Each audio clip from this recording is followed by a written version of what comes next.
how do spacecraft slow down?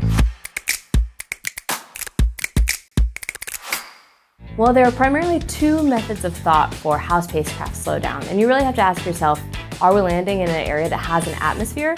If not, you definitely want to go with retropropulsion, where you use retro thrusters pointed down at the surface of the planet to slow yourself down as you're coming in. If you do have an atmosphere, that makes it a lot easier, as the atmosphere acts as kind of a giant brake as you slow down. So you have your missions like Apollo that used retropropulsion when we went to the moon.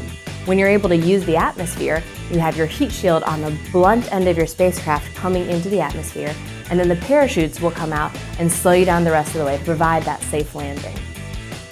Here at NASA, we're constantly developing new technologies to help with that entry, descent, and landing, or EDL. Some of the trick in entering atmosphere is when you do have it, but it's really thin. One of the technologies NASA is developing to handle those is called HIAD, Hypersonic Inflatable Aerodynamic Decelerator.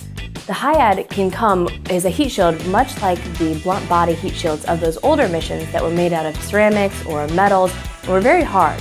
However, HIAD is a flexible woven system that compacts really small, so you're able to actually get a very small heat shield inside your rocket diameter. With HIAD, when the fairing comes off, the heat shield can then inflate and expand to a diameter much larger than your rocket. Therefore, you're able to bring in a much larger payload than you were before. So how do spacecraft slow down? You have retropropulsion, you've got your rigid aeroshells and parachutes, and coming soon, we've got these inflatable heat shields.